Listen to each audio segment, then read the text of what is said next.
എല്ലാവർക്കും നമസ്കാരം. ഞാൻ സുരേന്ദ്രൻ, നെടുമങ്ങാട് പൂവത്തൂർ താമസിക്കുന്നു. ഞാനിന്ന് പറയാൻ പോകുന്നത് ഒക്ടോബർ 1 അന്താരാഷ്ട്ര വയോജന ദിനം, അതായത് international day of old persons എന്നതിനെക്കുറിച്ചാണ് ഞാനിന്ന് പറയുന്നത്.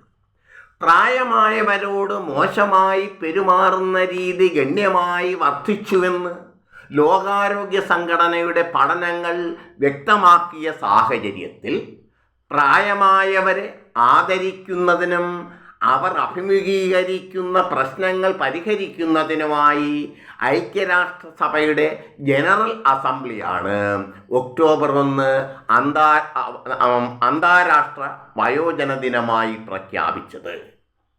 1990 ഡിസംബർ 14 ഐക്യരാഷ്ട്രസഭ ഒക്ടോബർ 1 അന്താരാഷ്ട്ര വയോജന ദിനമായി ആചരിക്കാൻ പ്രമേയം പാസാക്കുകയും 1991 UN ജനറൽ അസംബ്ലി അത് അംഗീകരിക്കുകയുമാണ് ഉണ്ടായത്.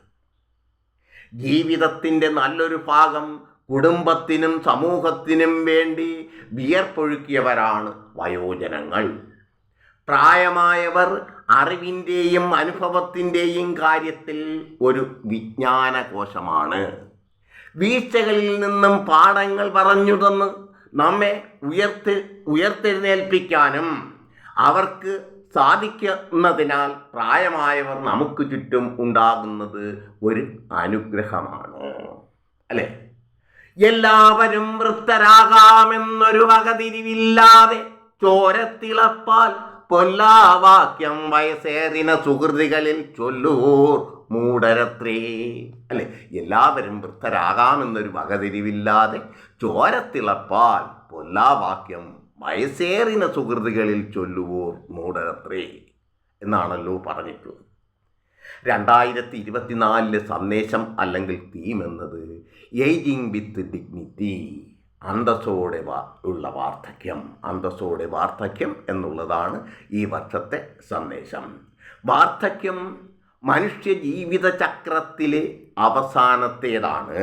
അതായത് ജീവിതചക്രം നമുക്കറിയാം: ബാല്യം, കൗമാരം, യൗവനം, വാർദ്ധക്യം. ഈ ജീവിതചക്രത്തിലെ അവസാനത്തേതാണ് വാർദ്ധക്യം. വേൾഡ് ഹെൽത്ത് ഓർഗനൈസേഷൻ്റെ കണക്കനുസരിച്ച് 60 കോടിയിലധികം ജനങ്ങൾ 60 വയസ്സിന് മുകളിലുള്ളവരാണ്, അല്ലെ?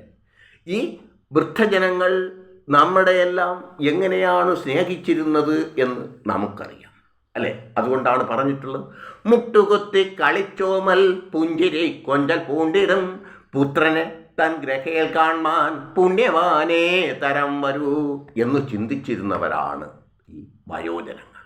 എന്നാൽ ഇന്നവർ ഈ ദുഷ്ടനാം പുത്രനേക്കാളും പുത്രനില്ലായക ഉത്തമം, ദുഷ്ടപുത്രൻ താതൻ അന്തരാർത്തി വളർത്തിടും എന്ന് ചിന്തിക്കുന്ന അവസ്ഥയിലേക്ക് മാറിക്കൊണ്ടിരിക്കുകയാണ്. ദുഷ്ടനാം പുത്രനേക്കാളും പുത്രനില്ലായക ഉത്തമം എന്ന് ചിന്തിക്കുന്ന ഘട്ടത്തിലേക്ക് മാറിക്കൊണ്ടിരിക്കുകയാണ്.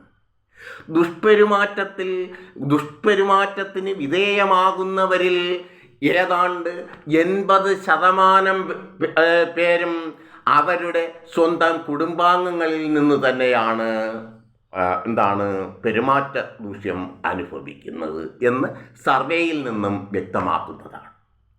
നമ്മുടെ വളർച്ചയ്ക്ക് പിന്നിൽ പ്രവർത്തിച്ചവരാണ് വയോജനങ്ങൾ. പരിചരണവും കരുതലും